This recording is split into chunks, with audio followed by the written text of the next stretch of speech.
Well, it's time for that July wrap up, and sorry if you hear a cat. He has decided to sit next to me today, and this cannot end well. But let's get into it. I read 13 things, a lot of things, and I have categorized them as I normally do into little sections, so you can, if you're more of a sci-fi reader, you can skip to the sci-fi section, fantasy, etc.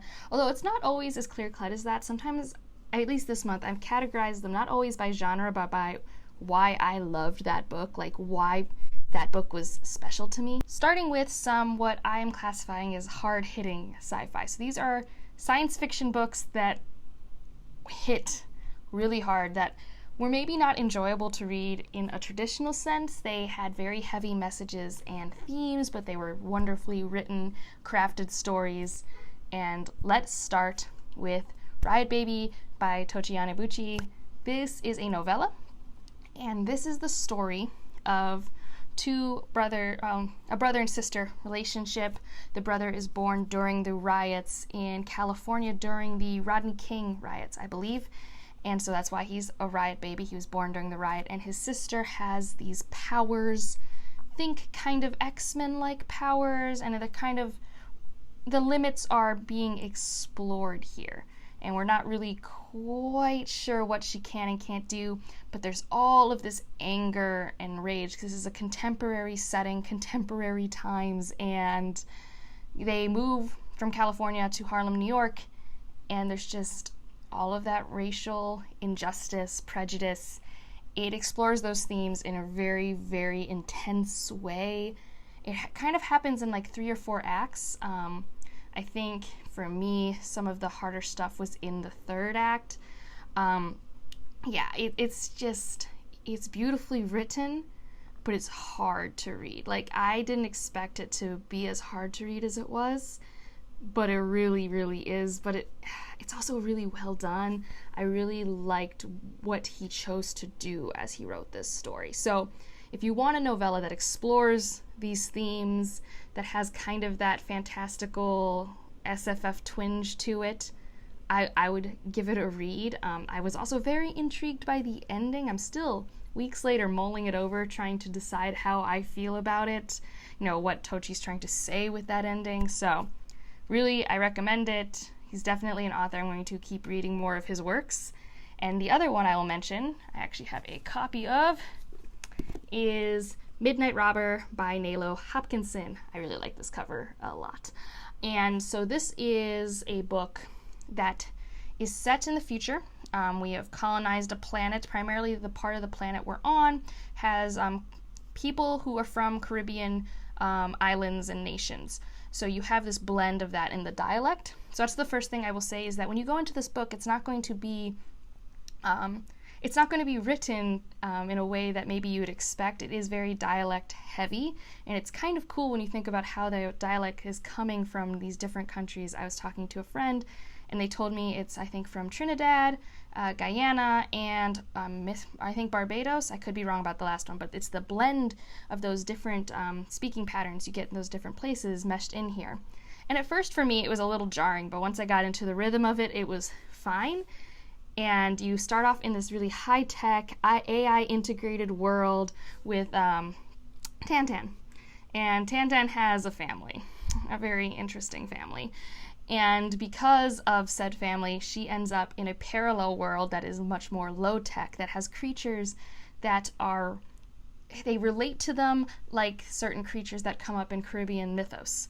And so it's just about Tantan trying to make it in that more low-tech world. And I love the narrative structure here. I love the sci-fi elements. This book, I think, came out in like the year 2000, and it's really, really interesting. The reason I put it in hard-hitting is massive, massive trigger warnings that I will put down below, but Tantan goes through it. I was just reading this story, and I just wanted Tantan to be okay. And it's quite graphic. There are no punches pulled. I think I enjoyed this more than Riot Baby, because even though it sat in those heavy themes of trauma, I felt a little bit better about some parts in the resolution. But this is just really interesting sci-fi. Like, it's probably nothing like any other sci-fi I've read. I'm very excited to read more of Nalo's work. It was really, really good. So, now let's just get into some other sci-fi that I have read this month. The first I'll talk about, guys, I finished it. I finished Foundation Trilogy with Second Foundation. I was pretty lukewarm on this. Obviously, I recommend this if you've started the Foundation Trilogy. You should probably finish it. But I think I really enjoyed the audiobook, so I might say that if you've been struggling reading it physically like I had been, go for the audiobook. This takes place after the events of the second book. I can't really say much because a lot happens in the second book. That's a game changer, but the Foundation Trilogy as a whole is a classic sci-fi idea where you have this man, I think Harold Saxon, who basically, using some weird statistical psychology to determine, the galaxy's empire is going to collapse and go into like this really long period of barbarianism, darkness, but if I do this plan, if I make this foundation, that'll shorten the time to like 1,000 years. It's called the Saxon Plan, and like every big event happens, and he sets things in motion so that even thousands of years after he's dead, maybe not thousands, hundreds, everything works out. And that's the first book. And it's a really interesting thought experiments. Like, this is classic sci-fi at its most classic. You have thought experiments. You don't have characters talking to each other like they're normal people. I don't love the world building. I don't think it's that exciting. But if you just want some interesting deductive thought experiments, they're pretty short. They're pretty fun. I don't know how I feel about the ending of this book. I was kind of arguing with a friend about it, but it's okay. This was a solid, 3-star read. I'm glad I read them. I preferred the iRobot short story collections more than this trilogy, although I did love the first book in this, but I am glad I finished it. And the next one I will talk about is another novella called Finna. This is basically, imagine an IKEA-like store. It's not actually IKEA, but one of those get cheap furniture that you assemble yourself stores, and there's Swedish meatballs sort of thing. Like, it's basically that. But occasionally there's a bunch of wormholes that open up, and that leads to some problems. And so they have to use this device called a Finna to find someone who got lost in these wormholes, and our two main characters go through that. It's kind of just a fun little quick story. It was nothing that I think will stay with me super long, but I enjoyed reading it. It was pretty fun. That's about it. And I guess I should bring up here, since I'm talking about sci-fi, I don't recommend this book. I don't know why. I mean, it's not a bad book. Like, I'm not saying this is trash, but I did not enjoy my time, and that is The Testaments by Margaret Atwood. I have yet to decide if I will do a ranty review on this, but I have not read enough Margaret Atwood to know how she typically writes. I've read The Handmaid's Tale, and I've read The Testaments, and boy, are they different books. They are different perspectives and writing styles. I just did not like it. I did not like it. It's not needed. It's just really not needed. It's not as hard-hitting as the first book. I don't really understand why this book, when you compare it to the original, like on its own, I guess it's fine. But if I just read A Handmaid's Tale in January, and it was so good, such a quality character study, beautiful writing, and then I read The Testaments, and I'm like, when did we decide that this was Hunger Games? Like, it reads like Hunger Games, and I like Hunger Games. There's nothing wrong with that, but that's not where my expectations were. Like, I was all ready for a meatier literary fiction. This took me less time to read than Handmaid's Tale, but it's like 150 pages longer. And I don't know, guys. It's just, don't read this expecting it to be Handmaid's Tale, I guess, if you choose to read it. I don't think it adds to the story, and her goal was to tell us how Gilead fell in this story, and I don't think she convinces me that this is how it fell, and I don't think she showed me that lens in a compelling way whatsoever. So that's my little thing there. I just did not like it. Like, I was just so disappointed. Like, it's not a bad book. I'm just so disappointed in it. So, yeah. So those are all, like, the sci-fi that I've read in the month of July. So let's get into, actually, it's not all the sci-fi. Remember how I said I kind of split these into weird categories, but now I'm going to talk about books that I loved because of the world building, and that can work for sci-fi and fantasy. So we'll continue with my sci-fi. Now, if you watched any of my recent vlogs, you know Ninefox Gambit stole my heart. Primarily because of two things. One, General Jadao. It's an amazing character, and I'm so glad he exists. And two, because of the world building and how aggressive it is. This is challenging. At least I found it challenging. You are given very few context clues. You have to try and put together this really intricate mathematical system. I'm going to make a video for sure about the world building in this because I want more people to read it, and I know it's a barrier to entry. And I won't spoil the events of the book because honestly the world building is not a part of the plot of the first book, at least. And I'm just going to explain, here are your factions, here's how I think that this science system works. But I had so much fun taking it apart and piecing it together. Like, that puzzle was so enjoyable. That paired with some amazing characters. Yeah, I really like this book. So world building was a main reason why this book is, like, so good. Like, I want to give it 5 stars, but it really did have some pacing issues, and it was confusing. So it can't have 5 stars. But I really like it so much more than a lot of books I give 5 stars to. I don't understand how math works. But yeah. And of course, the next book I have to talk about because of world building is The Way of Kings by Brandon Sanderson. I finished this month. I mean, what can I say? The Stormlight Archive, why I love it is the insane amount of world building. This book has 5 parts and I think 3 sets of interludes. Like, he basically puts like 6 short stories into this massive book that's already the size of 3 trilogies. And it's all for world building. All to show me different parts of this world. Let's see if I can find a map. I mean, I'm sure I can, but I'm not good at things. So we spend most of our time like over here, but he also gives me interludes that put me like over here.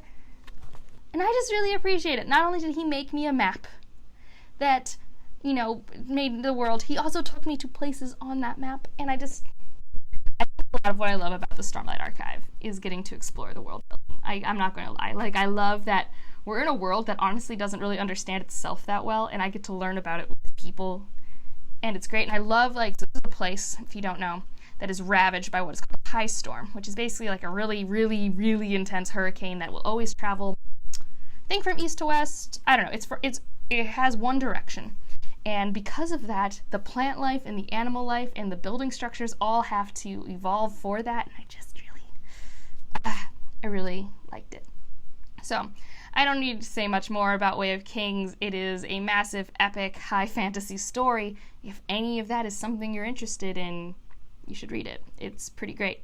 If you don't want to read a book that's 1,000 pages, that's basically a setup book to a 10-book series, I can understand that. But it is one of my favorite things of all time. Next up, let's talk about some books I loved because of their atmosphere. Like, I think it was the atmosphere that, like, really blew me away. So starting with Dark and Deepest Dread by Anna-Marie McLemore. I did not expect to love this book as much as I did. I read it in like 2 days. It was so fast. This is a story that is about 500 years ago and today. So it's contemporary and historical fantasy. In the today setting in Texas, we have a place where every year there's a week or two where there's just magic. We don't know what the magic will be, but there will be magic, and everyone just accepts it, which is great. I want that in my life. And 500 years ago, we're in France, and we're following this Romani family who is attempting to pass as Italian so that they don't face the persecution that comes with that. In present day, we have a Mexican-American teenager and a Romani teenager who are also, not for persecution reasons per se, but trying to not maybe show their heritage as much, because it's just easier to try and pass as white if you can, or as close to that as you can. And so those are the two groups of characters we follow, and there is this connection because in 500 years ago there was this dancing plague. A bunch of women would dance till they dropped dead, and the Romani family was blamed for this, so we're following that perspective. And in the present day, these red shoes that Rosella's family makes are suddenly showing up everywhere, and it makes everyone have a mystical time, but for Rosella, she can't stop dancing. And it's about how these stories intertwine. It's about balancing yourself as an individual and your heritage, and you know what that means in a world that really does prefer you not to be a minority, like to be other. What does that mean? It's beautiful. And like, I know I haven't talked about the atmosphere yet, but the atmosphere, it's just so lush and beautiful. I just loved every sentence and word. It's just very, you're in the forest a lot of the time. This place that has the magic in present day has this beautiful river and ravine. Like, I really did feel I was there, and I really liked it. I couldn't help think about other books that made me feel this way, like the Winter Night Trilogy or Spinning Silver. Like, those books I also love because of that fairy tale atmospheric thing, and that's also what I got here. It's wonderful. I know it's young adult, which is great. This is a good coming-of-age young adult story. But if you're like me and someone who's worried about reading a young adult fantasy because you're kind of, at least in fantasy, maybe over some of the tropes, this doesn't have that. At least, it's about as YA as Spinning Silver, which we all know is an adult fantasy book, same as Bear and the Nightingale. So, like, they're all coming-of-age stories. They're all wonderful, and yeah, the atmosphere in this was great. Another book I loved because of the atmosphere, Mexican Gothic by Silvia Moreno-Garcia.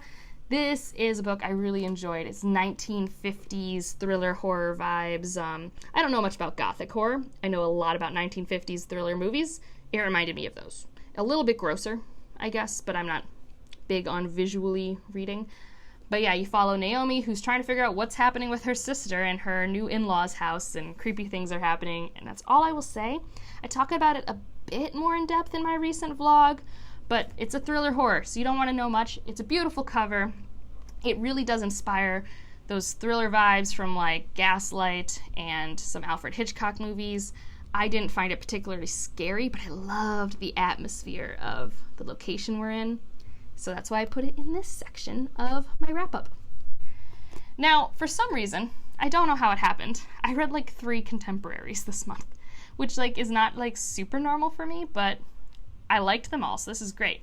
2 of them were for my local book club, so this makes more sense. This was The Other Americans by Laila Lalami. This is a story set in California, in a desert, small town area.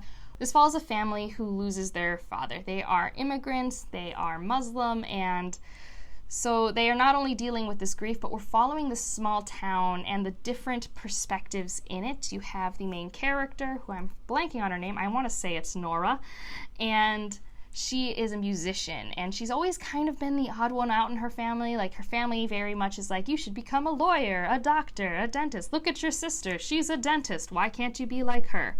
It's that type of family atmosphere. Her dad owns a diner, and it's an American-style diner because after 9/11, they're trying to be as American as possible. You have Jeremy, a former military, I think Marine, who has intense insomnia but has always had this high school crush on Nora. You have all of these characters, and they're all brought together because of the death of the father and the circumstances surrounding that. And the story has kind of a mystery vibe. Like, we're not convinced that how we think he dies is valid, but it's also a story about grief. It's also a story about otherness. It was really interesting. I liked it. I thought it went by pretty quickly. It was a really easy read. I didn't love certain things. Like, there were some things Jeremy chose to do that I was like, you're flirting the line with creepy and romantic, sir. That's a little weird. And yeah, I felt like a lot of things were touched upon in this story, but nothing got to be discussed very deeply, which is fine. In terms of entertainment, I had a great time, but I didn't get to go into things as deeply as I would have wanted to, because I think she spread herself a little bit thin in terms of the themes she was touching on. But I still really recommend it. I had a great time, and it was a good book club discussion. And the next one I read for book club is over here. My pile's falling apart. That's The Thing Around Your Neck by Chimamanda Ngozi Adichie. I really liked this short story collection. I got into really long Voxer conversations with Rachel from Let Me in the Library about all of these stories, because she had also read them. And yeah, they're just, I think I'm going to do a review on this, because I do like doing reviews on short story collections. I want to read more by this author. How to describe it? So most of these stories cover the Nigerian experience in Nigeria or in America as an immigrant, in many different perspectives, in many different time periods, primarily female perspectives. There's one male perspective, and they're all really interesting. They all explore very different aspects. For me, I thought it was a great taste of the different portions of Nigeria. Nigeria is a huge country. I think has the 7th largest population in the world. And so the diversity of the stories, of the situations, the cultures is obviously there, and I think I got a good sampling of everything in this, and it really makes me want to read more nonfiction and other literary fiction set in Nigeria, because it's always been a country that's been interesting to me, because it is, I feel like we just lump it in to the whole Africa is a country when it's not, right? We just think of Africa, and I'm like, but Nigeria in itself, I mean, it's so large. It has so many cultures within it, and so I liked the sampling I got here. I just liked a lot of the themes that were explored here. I don't know if I have a favorite short story right now. I'm excited to see what the book club discusses, but I do have some standouts that come to mind, and it was just really interesting. And the last contemporary I listened to was Clap When You Land. This was really, really good. It's in verse, which is why I chose to listen to it, and the author narrates half of it. They're two sisters who discover their sisters after their father passes away in a plane crash. And so it's another story exploring grief, but also exploring the fact that, my father led a double life, and because of that, I also have this other part of my family. For one daughter, that means another potential opportunity. For the other one, for both, it's kind of a betrayal. So I really liked it. It's really all I have to say. I really enjoyed it. I thought the verse was really well done and executed for the feelings it was trying to evoke. I thought that was really good. And otherwise, I'm glad I listened to it. I recommend listening to it. It is a wonderful story. And the last one I will talk about is the nonfiction I read, and that is White Fragility. I talk about this a lot in one of my vlogs. But essentially, if you are someone who is looking for words to describe the situation our country is in, this is great for getting a baseline vocabulary, primarily for white people. Honestly, if you're a black person, there's nothing new here for you. But for me, I think it gave me really good definitions for racism and white supremacy, and how they're not just based off individual or radical group acts. It's based off a system. And it doesn't have to be dystopian level bad for it to be bad. It's a more subtle thing, and we have to recognize that before it will improve. I also liked the discussion of the good-bad binary and how we need to get rid of that if we want to progress and move forward. We need to stop assuming ourselves are considered bad when someone calls us out. We need to be more graceful in accepting our flaws. And so I really appreciate it for that. There's a lot of people I want to put this in the hands of. I do understand that there's, obviously with every book, there's controversy, especially this one's by a white woman. It's, number 1 in the New York Times bestseller among a bunch of other race discussion books, and there's a lot you can talk about for that. But I think for what its goal is, what its agenda is, it's really good for that. There's a lot of people who need to hear this from a white woman. They cannot hear this from minorities, and that's unfortunate. I also really, as someone who's mixed, I appreciated that she discussed how this book also can't really help me as much as I would want it to, but I can still pick and choose where it kind of applies. For example, I am white passing, which means I have a lot of white privilege. But unlike some people who read this book, they won't have even gotten to the step of realizing that. But whereas I've spent a lot of my life being man, I get to have white privilege, but also I felt bad checking off that I, am Hispanic on my forms, even though I'm 50% Venezuelan. It's really complicated when you are mixed in America, and there are very weird forms you have to fill out, and there are repercussions for that, like scholarships and everything, and when you are white passing and in a family that's doing well, there's sometimes some guilt there.